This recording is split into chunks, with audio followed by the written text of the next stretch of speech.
do this, man. Are you ready? Yeah, we can do this. I mean, I've never done this before. No, I have. You've done? You're professional, right? Okay, I'm going to start then, okay? Hello. My name is Ray Cokes, and you're listening to radioeins, and I'm with... I am Brian Molko from the beat combo that parades under the name of Placebo. Very nice to be with you, Brian. It's good to see you again, Ray. We go back a long way, don't we? We certainly do. A long, long way. We certainly do. And for the next couple of hours, we're going to be playing songs that have either inspired us... or have been important to us in our lives, changed our lives in some way or another, or just that we really fucking like. Absolutely. Yeah. Can I start then? Yes, I like your first two choices. Yes, because I must say that your choice of bands, I know about a third of them, so I'm going to learn a lot today. Okay. And we're a bit mishmashed, aren't we? You're like out there. I'm a bit more mainstream. Well, that was to be expected. It was not supposed to be my age. So something to be for everybody today on today's show, on the Friendly Takeover. I think my first memories of music when I was growing up was my parents used to play a lot of Beatles and Louis Armstrong in the house. But when I was actually a teenager and I left home at 15, I remember being taken to gigs by Wishbone Ash and Yes and people like that and falling asleep. And then suddenly... I'm not surprised. Topographic Oceans I was made to watch for 4 hours. I remember sleeping in the stalls. Terrible. But then suddenly Mark Bolan and T.Rex came along. Mm-hmm. And it was the first time that I knew that music identified who I was, because I would buy the albums, buy them on vinyl, and go to school or walk around with them on the bus. The big, and especially the slider with his big hat on. Yeah. And this is me. See, I've got the new T.Rex album. And it really, really identified with me. And I think the song that I loved the most in the beginning, everyone knows Get It On, Bang a Gong, Ride a White Swan, but Metal Guru, produced by Tony Visconti, the legend, it's just a fabulous pop song. And also, if you listen closely to how Mark's singing, there's a couple of Michael Jackson, so maybe Michael Jackson copied him. Perhaps.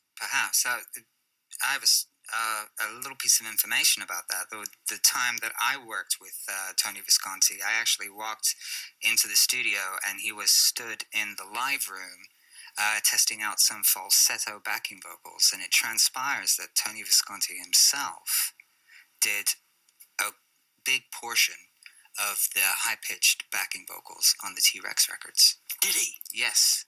Now, that's something I didn't know. There All right. You go. Brilliant. Back to 1972, T.Rex, Metal Guru. Sadly, he's no longer with us. Sometimes you wonder what he would have ended up doing if he hadn't died in that car crash, Mark Bolan. Would have been an interesting man to have around now, I think. Yeah, absolutely. So that was when I was about 14 or 15, I think. And the next change in my life, because I was very much led by music, was when punk happened. I was 16, nearly 17 when punk happened. And I went to all the gigs, and I was in a punk band myself because I could just shout louder than everybody else. And, of course, the Pistols changed everything. And I think, I'm not sure you will agree with this, but you were either a Pistols boy or a Clash boy. Seldom the two mixed, for me, in my group of friends anyway. We were all after the Sex Pistols. And, of course, God Save the Queen came out on the Jubilee.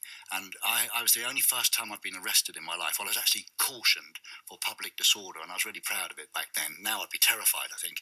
But back then I was cautioned because God Save the Queen came out. So our little punk band went onto a school playground, broke into the premises after school had finished, set up the amps and the guitars, and did God Save the Queen really loud in the playground. And the police came and cautioned us for public disorder. How excellent. How very punk. It's very punk indeed. Yeah. So, turn it up and go back to 1976. God Save the Queen, the Sex Pistols.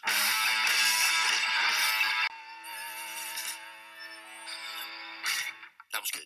All right. That was good. Yeah, that was good. God Save the Queen. All right. So I've just got to be a DJ. I've just got to be a DJ. I can't help it, Brian. Okay. Well, if it's in the blood, if it's in the soul, it's in my genes now. I can't stop it. You can't stop it. You're listening to radioeins, and this is the Friendly Takeover with me and Brian Molko from Placebo, of course. And I've had a couple of songs. Over to you, Brian. Yeah, I'd like to play a couple of songs back to back. I'm only a little bit younger than Ray. A lot. So we've just had a really good blast from the 70s, but I'd like to take you back into the 80s, which was the decades, where I really, really got into music. And I'd like to play a couple of songs by a couple of bands that really, really changed my life completely, and changed my attitude towards the guitar and the infinite possibilities that I didn't know existed until I heard this.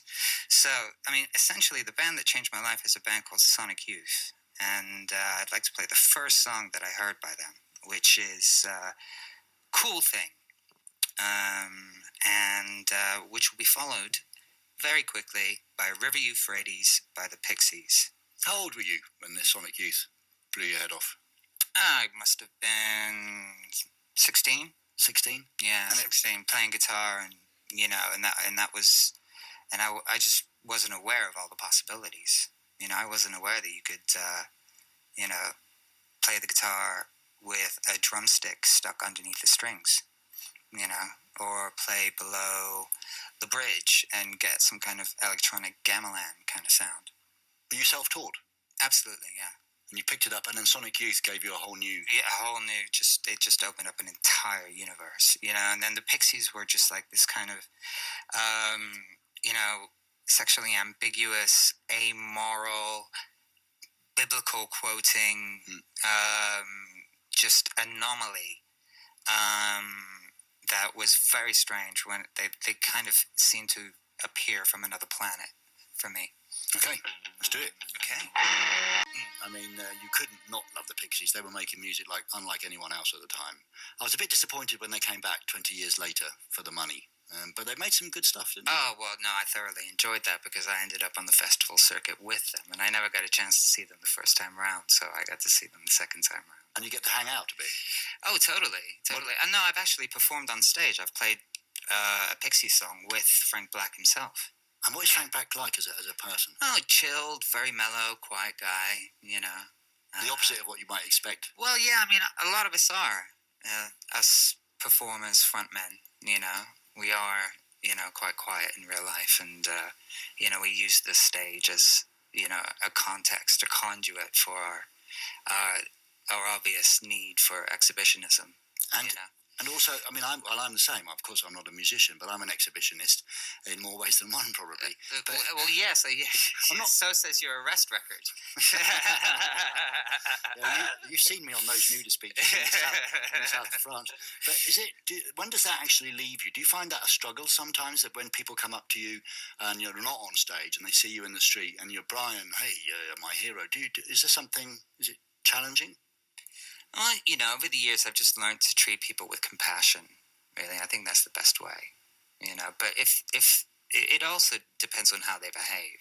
If they are disrespectful of your personal space, if they are incredibly demanding and things like that, then you really just want to tell them to F off. Yeah, F off. But most people are really quite, really quite nice. It's changed a lot, though, hasn't it? I mean, we are the generation that know the internet before the internet, yes, and after the internet. Yeah. And so it's changed a lot now. Well, yeah, it's a real shame because, I mean, like, when I started this band, my band, Placebo, it was pre-internet, and girls, they would hang out in the hotel, and they wanted to talk to you, and they wanted to sleep with you. Now, all girls want is a fucking selfie for their Facebook. Yeah. Not even a naked selfie or something? No. It's terrible. It's absolutely terrible. So it's ruined. It's ruined the groupie backstage stuff. Zuckerberg has ruined the entire groupie culture. Damn, man. Yeah. That's something I've never had. I've had a little taste of that. Just enough to enjoy it. But that leads me into a little story, actually, because I know Robert Smith from The Cure for a long, long time, and he's become a friend. And when he came around my house a few times. It's quite weird hanging out with Robert. Oh yeah, I know Robert well, so I understand where you're coming from. And the more beers he drinks, the more you think, what planet is Robert on now? But he's lovely. He's a lovely, lovely character. I try to tell him these days that don't play 4-hour concerts, Robert. No one wants to see 4 hours. But I think they're so pleased that they're still going and still headlining festivals that he wants to play as many songs as possible. But he once told me, because I went out with him one evening in Belgium, and he was recognised every 2 seconds in this club and talked to, and I said, Robert, how do you handle it? How do you deal with that? Because it's constant, incessant in your face. And I agree with you. Most people are really lovely, and it's nice to have smiles and just say I'm a fan of your work. That's a lovely thing. And Robert said, well, the same as you've just said. You know, you treat people with compassion, but later it gets, the more they start spitting in your ear and shouting at you. But if you're an arsehole to them for 2 seconds, just say, look, can you just please go away? I'm with my mate. It's the rule of 5. They go away and tell 5 people, oh, he's an arsehole.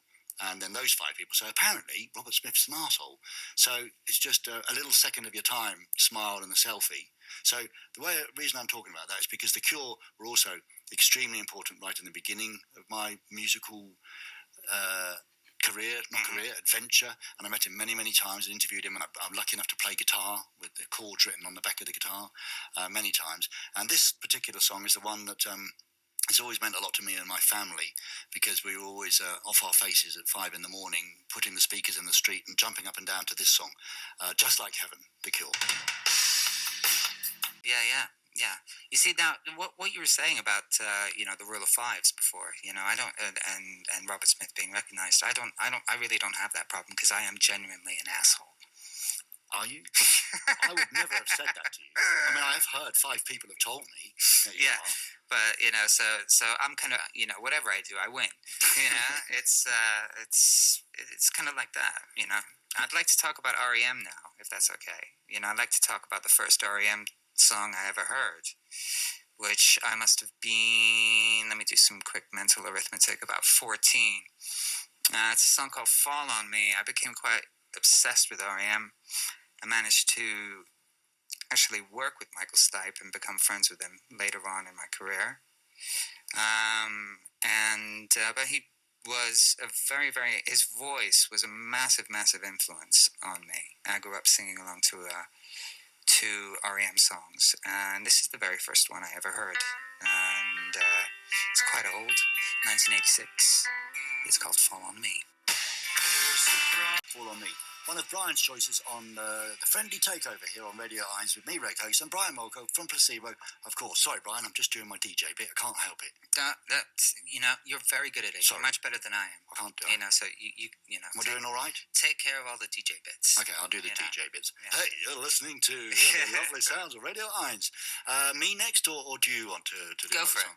Go for it. Okay, there have been, it seems to me that for the 50s, the 60s, the 70s, the 80s, the 90s, there were movements of music, and people would all follow them and get involved and find your tribe. And I'm not sure that's so true anymore. Music has become so diverse. There are so many different tribes. But so I was still of the generation that was, you could change the direction of your life through a song. When the Pistols hit me, well, that was it then. I wanted to question authority, destroy everything to create something new, dress up in black and spit at people, the rock stars on stage. And then I think slowly, I don't know how a working class white boy got into NWA. Suddenly NWA happened in the States, and I can remember that I was jumping up and down, again in the street with the speakers in the street saying, fuck the police, fuck the police. Nowhere near anywhere police, nowhere near in trouble or anything, not completely understanding the original NWA message. And that sort of got me again. It was a new punk. And then Dr. Dre, who was, of course, behind producing a lot of the NWA, then he came along with The Chronic in 1998. And it's a classic record. Oh, classic. Introduced me to Eminem and introduced me to Snoop Dogg. And on particular, this song, I think if you've got it, I once hired a convertible in the States, and I drove up from LA to San Francisco on Highway 1, and I played this song on a loop, with the roof down. Dr. Dre, still Dre. Awesome. You like a bit of hip-hop and the old school hip-hop? Oh, absolutely, and I think it's going to surprise a lot of people. I'm a big hip-hop fan, but I'm not really a fan of gangster rap, all my hoes, my bitches, and my riches, kind of thing, drop, It's morphed into all of that now. Yeah, and the kind of thing. What I grew up with like Boogie Down Productions, KRS-One. I grew up with rap that was, and hip-hop that was very, very political. For me, the Shakespeare of hip-hop is Chuck D. Yeah. And... I've met him a few times. Have you met him? No, never. I'd love to, I was expecting something different. He's a very gentle, softly spoken, intelligent man who just speaks to you generously and allows you to speak to him. I met him in a lift and I thought, I've got to speak to him. And he's just a lovely guy. Yeah, we've already heard Chuck D actually once. Yes. He makes a very short appearance, a cameo appearance on "Kool" thing by Sonic Youth, simply because he was in the studio next door. That's nice when it happens like that. Yeah. But what I'm going to play for you now was the first track I ever heard by Public Enemy, and this completely opened up my eyes to hip-hop that had a very strong political and social message. And I mean, that's kind of what Public Enemy were to me. They were like, the Black News. And this song is called Night of the Living Baseheads, and it's from the album It Takes a Nation of Millions to Hold Us Back. Great album. Starring Chuck D and Flavor Flav. It's Public Enemy. Have you forgotten that... You all right? Yeah. Is it going all right for you? Yeah, it's going good. Do you need to speak to your manager? No. You sure? Yeah, absolutely. It's all right. Yeah. Why don't you speak to my manager? Because you're a rock star and you might think, look, this guy's pissing me off. He's talking too much. Tell him to shut up. Are we all right?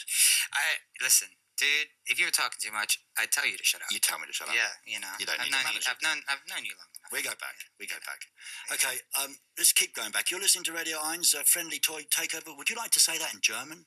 I will give it a try. It's Freundliche Übernahme. Yeah, that sounds quite nice. It's a Freundliche Übernahme here on Radio 1. That's quite nice. Now, Radiohead been very important to me as a fan. They came back to when I was on MTV. I was on MTV once, you know. I know. Yeah, 10 years. 10 years. On MTV. And they came in. Radiohead came in very, very early on, just after Pablo Honey, and they came in, and Tom still had his orange hair, and they came in at the period of the Bends, the album. I think that's still one of the finest albums of all time for me, the Bends.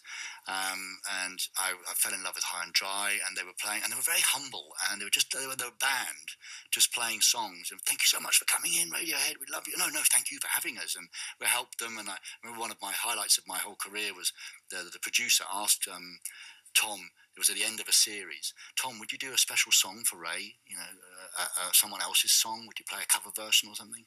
And they didn't tell me what it was. And it was beautiful. Right at the end of the show, they played "Nobody Does It Better," the old James Bond theme tune, and they didn't tell anybody. I think it's the first time I ever performed that. They do perform it occasionally. It was great, but then they lost me. To be honest, they lost me. At the beginning of the experimental period, I wanted songs and melodies, and I'm a bit classic like that. And then they went off into all this experimental stuff, and they lost me. Kid A and all of those albums. And only now, with the last album, The Moon-Shaped Pool, have I come back. Okay. And have you listened to it? Yeah, I listen to it at least, like 5 times a week. Yeah, it's an amazingly beautiful album. And I think what's happened, I mean, you'll know better than me, but I think what's happened, I think that Tom was very much leading with Nigel Godrich, the producer, in these weird sounds, and let's produce things for 24 days before we even, for 10 seconds. And I think what's happened on the new album, from what I can hear as a fan, that Johnny Greenwood has come back, and he's pushing back the strings and the guitars and these unbelievably beautiful melodies, like in this song, Daydreaming. You a fan? Love it. Beautiful. Radiohead, Daydreaming. Hello, everyone. I'm Brian Molko from Placebo. We're doing the friendly takeover on the radioeins. You're doing the DJ bit now, are you? With this person who's interrupting me. Ray Cokes. Who goes by the name of Ray Cokes. Ray Cokes. Used to work on MTV. And who I grew up watching on TV, on Belgian TV. Yeah, you told me that when we first met. I was really honoured and quite humbled when you said that. Yeah. I couldn't quite believe it. You know that the Radiohead that we just listened to? The end there, the sort of half backwards breathing bit, like a bestial. What do you reckon that is? It really could be anything. It powerful. It could be anything. Okay. Yeah. We got to get on, haven't we? We got to get on, and since we're coming to the end of the first hour, there will be a second hour of this friendly takeover. That wasn't in my contract. No, wasn't it? No. Okay. And there's another hour? That's great news. Okay, well, I'd like to play the song that I'd like to have played at my funeral. Do you have one? Are you actually... Now, we haven't conferred about this playlist before, have we? We haven't spoken. No. You were supposed to phone me 5 times, but you never got round to it. No, I'm just too busy. Too busy? Yeah. I'm not busy enough. That's true. Hello, I'm Ray Cokes, and I'm not busy enough on radioeins. Give this man a job. Thank you. Right. So we haven't actually spoken about this. So I came up with a song that I want played at my funeral too. I can't believe that you've got the same. That's brilliant. Yeah, but I doubt they will be the same song now. How ridiculous would that be? That would be ridiculous. Yeah. Tell me what yours Let's see. Well, mine is a song by Nina Simone. Ooh. What's yours? A song by Eels. Oh, okay. I get it. What are you going to be? You're going to be burnt or buried? No, actually, that's a very good question. I would like an ecological funeral. So would I. In a cardboard box. Under a tree. Yeah, absolutely. Me too. Yeah. I just want to go back to nature and sort of become one with, one with the earth. Not rot away in a coffin for... No. For years. In a graveyard that no one will ever go and visit. No. It's not something we talk about, really, is it? Our funeral. No, but for me, it's kind of like the best way of kind of, contributing something with your, with your death. If you still have any organs that work, give those away and then stick the rest of yourself in a cardboard box and go back to the earth. I pretty much agree with all of that. So my sister used to be a nurse, and she said, do you know what they do with organ donors? Apparently, they keep the organs alive. They keep you alive as long as they possibly can, so that the organs are. But I agree with you. You should give everything that works. Probably by the time I'm done, nothing will work anymore. Well, yeah, considering my lifestyle for the past 20 years, I don't think they're going to find very much in there that they're going to want to use. But listen. Perhaps one bollock. The one you have left. Yeah. Well, the offer's there anyway. If you're listening, the offer, Brian and I would like to give you a bit of us. Yeah. So what's the song that you want playing at your funeral? I'd like to, Please Don't Let Me Be Misunderstood by Nina Simone, played at my funeral. Because... Yeah, I think a lot of people have a perception of who I am. People seem to think that they can sort of discover what my life is all about by listening to my music, and nothing can really be further from the truth. This song, however, describes me to a T. And Nina Simone just has one of the most incredible voices I've ever heard. So, well, hopefully I won't be there. And hopefully you won't be at mine. But if I am, I shall remember this moment. Okay. And it sounds beautiful. Bye, Brian. Bye, Ray. He was misunderstood. See you in a few minutes. Yeah. See you in the next hour. Okay. Hey, you're listening to radioeins. Are we becoming more relaxed now, less DJ about this, or is it still much the same? No, you are becoming more relaxed. Okay. Yeah. Okay. Yeah. This is radioeins. I'm very, very happy to be here with Brian. I'm Brian from Placebo, and we're playing some tracks that we love, that have changed our lives, that have had a massive impact on us. This whole caboodle is called the Friendly Takeover. The Freundliche Übernahme. Yeah. Here on Radio Eins. We ended the first hour with a lovely uplifting note from Brian's song that he once played at his funeral. Maybe we should start the second hour as we mean to go on. Yes, as another song for a funeral. I'll do my funeral now, shall I? Okay, yeah. Go ahead, yeah. Keep you, the listener, happy.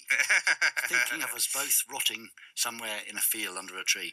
Yeah. Well, the Eels I've loved the Eels. I mean, they've released 5,000 million albums and fantastic, lots and lots of songs. I read his book, things that the grandchildren should know. It's a beautiful little book, and he's had a very hard life. I mean, a very hard life indeed. And I think he's witnessed his mother dying and his sister suicide. I'm not quite sure of the facts, but yeah, he found his father. His father died, and he actually found him. His father was a scientist who was the first scientist to come up with the theory of parallel universes. Oh. Yeah. Oh. Was that in the book? Must have forgotten that bit. I forget everything, my age. So this song... Don't worry. There'll be an implant for that soon. Will there? Yeah, but they won't be offering it to the old guys, will they? The younger people, you can have this. You old people, sorry, you're too old. Not that I'm old at all, but so my funeral, and Brian and I agreed in the previous hour that we both like to be ecological and give away whatever's left. In Brian's case, one of his testicles will be left. My penis has probably been overworked by now, so that probably won't work either. I'll have something left to give. Your big toe. Yeah? Yeah. No, I stubbed that the other day. It's probably damaged. Okay. Yeah.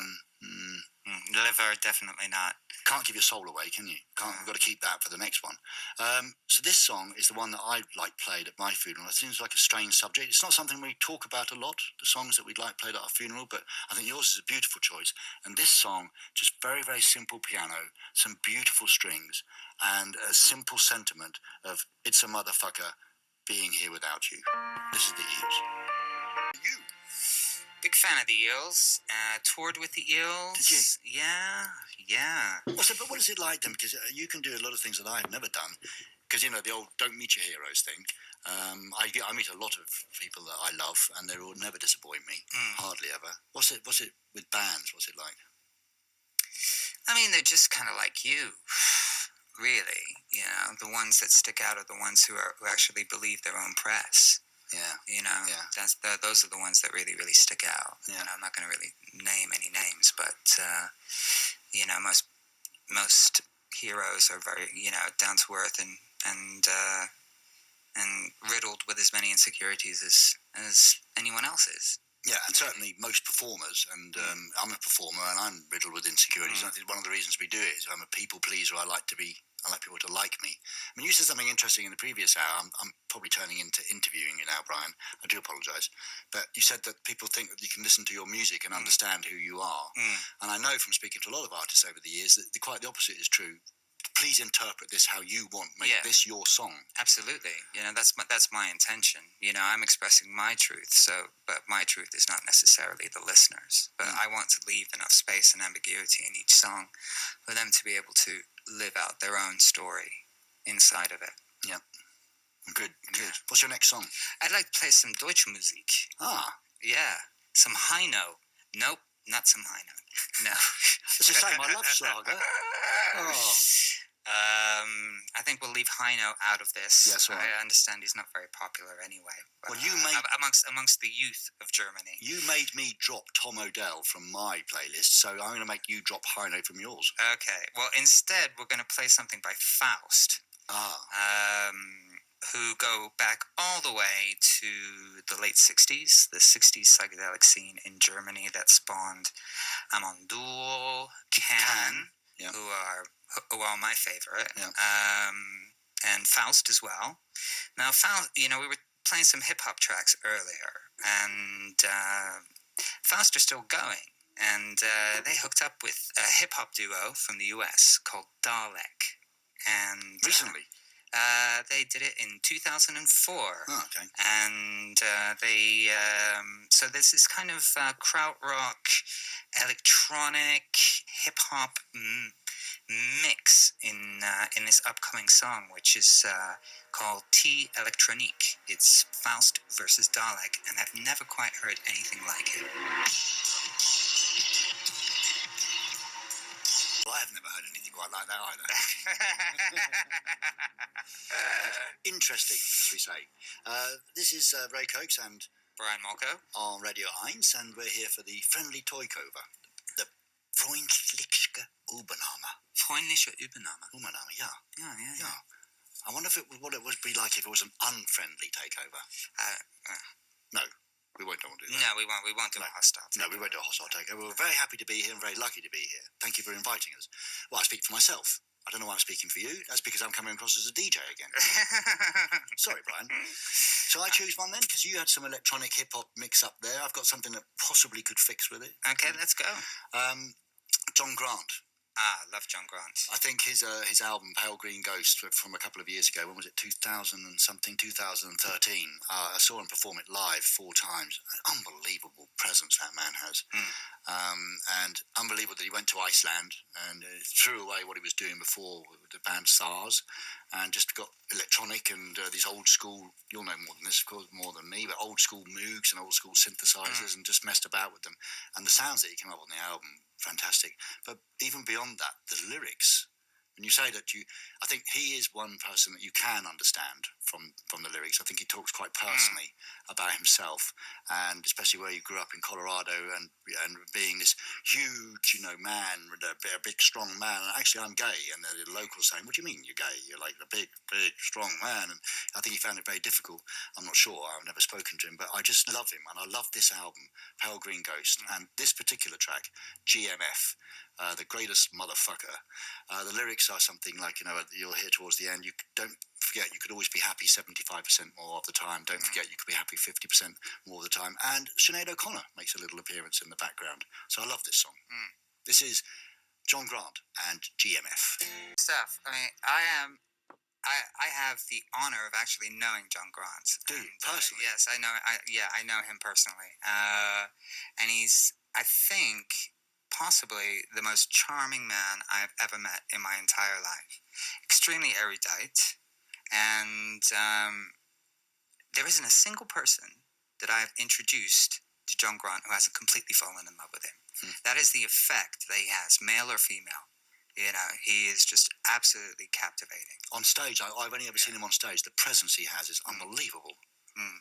Well, he's very much the same off stage, than he is on stage. But there's something about this man, that people just fall in love. Yeah, you've mentioned a couple of people now, and John Grant, you're lucky enough to count him as a friend. Do you have a lot of friends that are other musicians? Is it? Well, Robert Smith as well. Yeah. Michael Stipe from R.E.M.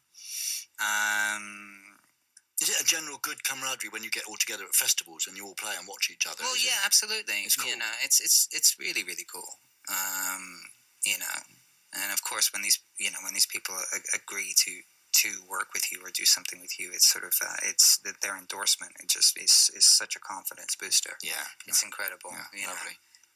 Because as artists, we spend a lot of time, really wrestling with our confidence and. Funny, people don't really understand that, do they? And I mean, I'm not an artist, but I'm a performer, and people don't. What do you mean you're shy?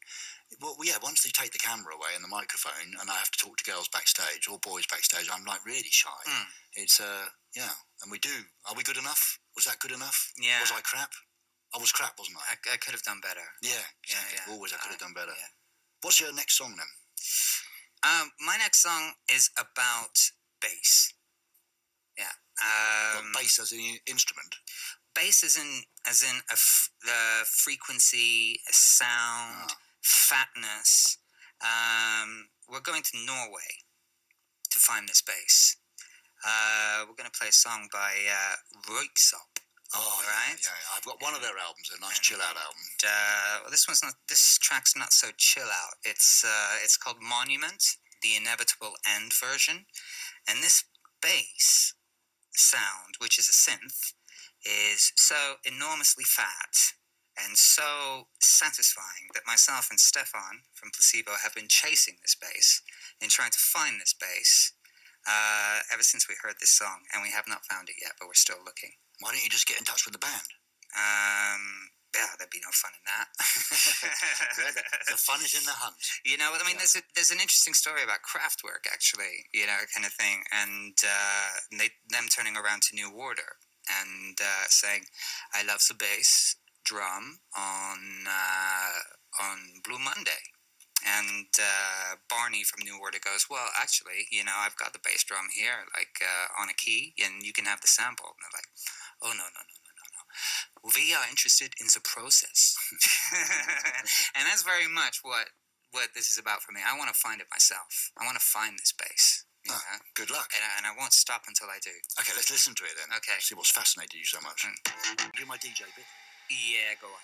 Hey, this is Ray Cokes on radioeins, and I'm here with... Brian Molko from Placebo. What the hell am I doing here? You were doing the friendly takeover. Oh, yeah, the Freundliche Übernahme. Look, don't say you're regretting spending these couple of hours with me now. Absolutely not. You just said, what the hell am I doing here? What's that done to my confidence? Well, no, I just simply forgot. Brian? I was getting too into it. Okay.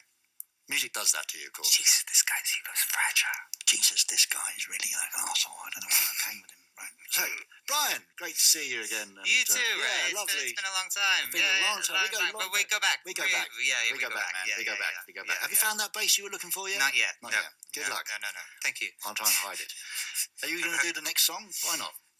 Yeah, I'll do a song by a major influence of mine, somebody I know as well. You know, I'd like to play "Victory" from PJ Harvey's first album. You know, which it came out around the time that we were first hitting the music scene, and was my favorite record for a long, long time. I became very, very infatuated with Polly Harvey, in fact, you know, which kind of got in the way of me actually being able to muster the confidence to actually speak to her. Infatuated with her as a person. As a person, as a whole person, you know, kind of thing. You know, through her music and the photographs that were coming out at the time and the interviews. She was such an intriguing character. But thankfully, you know, I got over that and, bumped into her recently at a Radiohead gig here in London, you know. At the Roundhouse? Yeah. She was, looking absolutely fantastic. Big smile on her face. It was great to see her. Well, after you play this record, I'm going to say something controversial.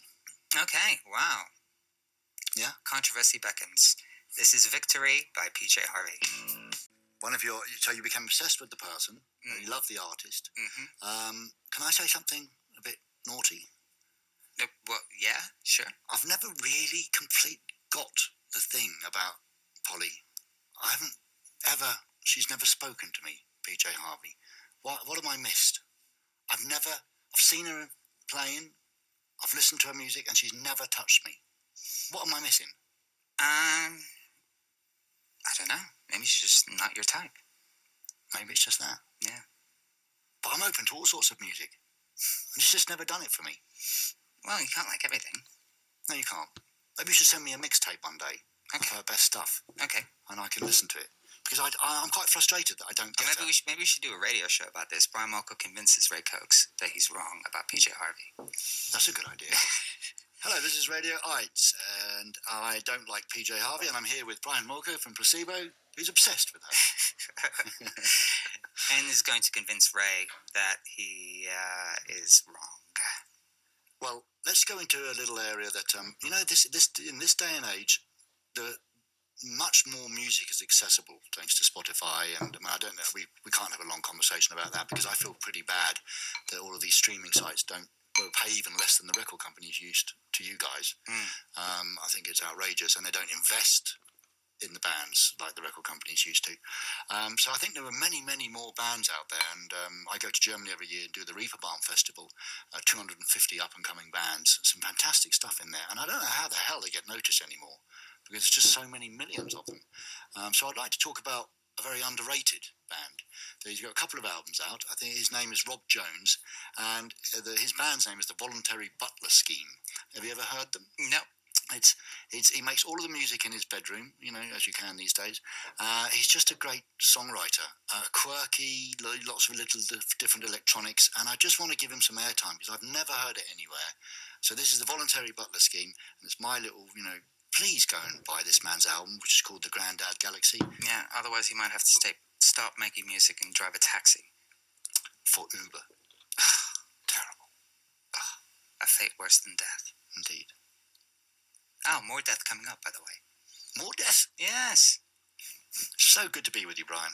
I'm glad you played that to me. That was really... It's interesting. It was exactly as you described it. Oh. You know, really quirky and imaginative and probably sold 3 copies.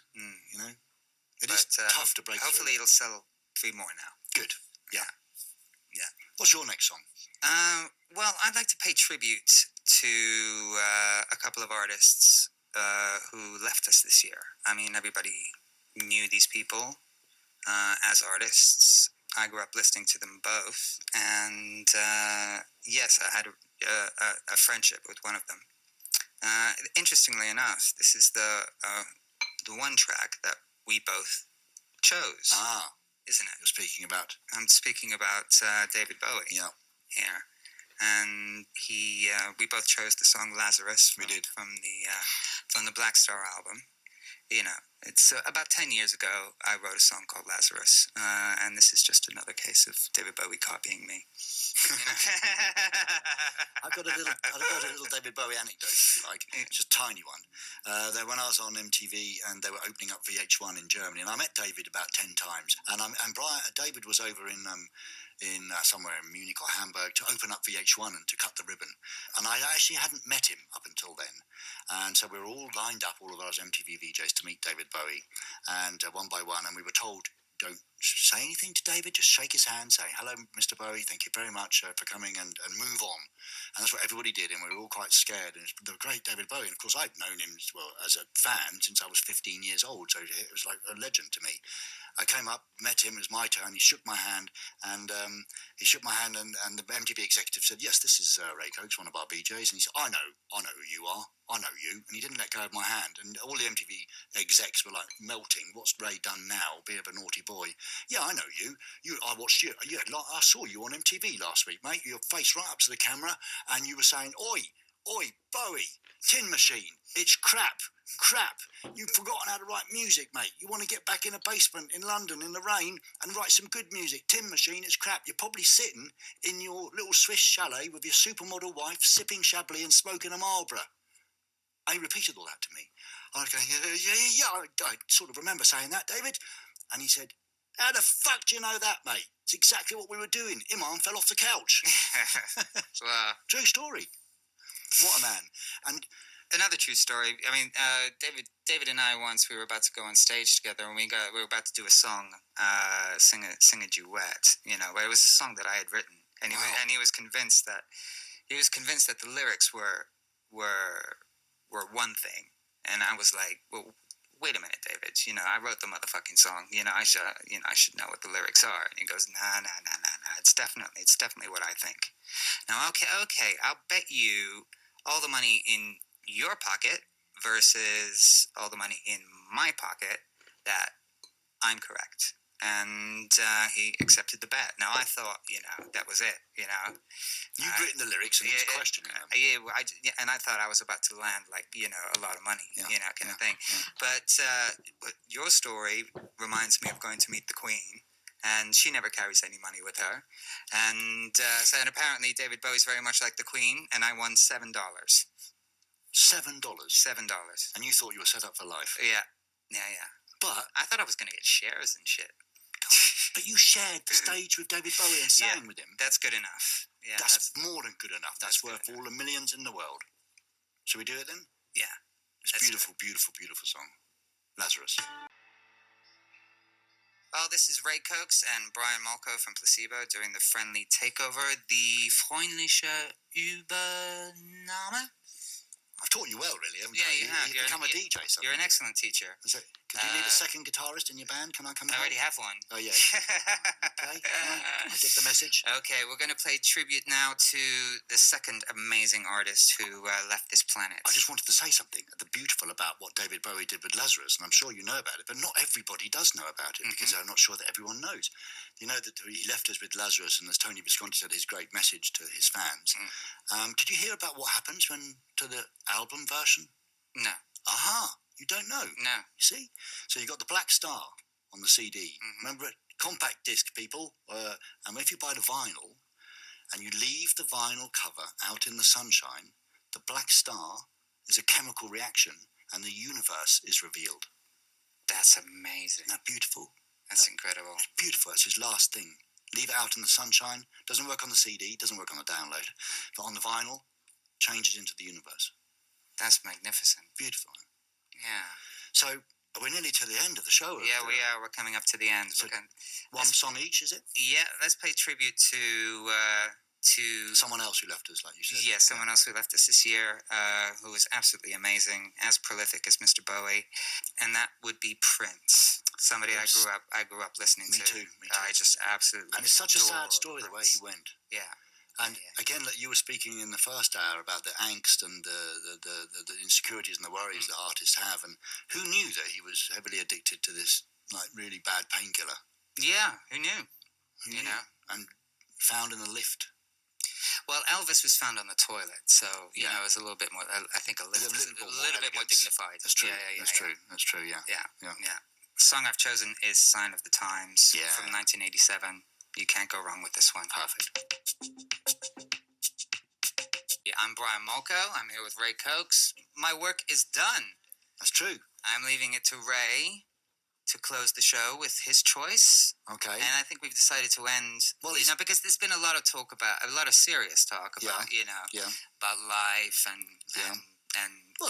age. Good to talk about these things. And, people leaving us, leaving the planet, passing on to other dimensions, other realities, So we should do something uplifting, perhaps. Let's end on a high. On an optimistic, uplifting note. Well, do you have something? I had a couple of choices, and I think, why don't you decide which one we go for? Because I had Soul to Soul, Back to Life, Back to Reality, because I remember that from when ecstasy first appeared on the scene. Of course, I wouldn't condone taking ecstasy, but some people I know have done it. And, of course I did it in the 90s. And there was the song that you played at the end of the night when everything had gone from your system and you were dancing back to life, back to reality. And I can remember the 90s in London being like that, a beautiful moment. But there's also, I think, one of the most uplifting little pop tunes ever written by the New Radicals, You Get What You Give. And I met that guy, Greg, on an airplane once, and he came up to me and said that I'd been on one of your shows, and I didn't remember him. And I spoke to him about this, and it was such a worldwide hit, that song.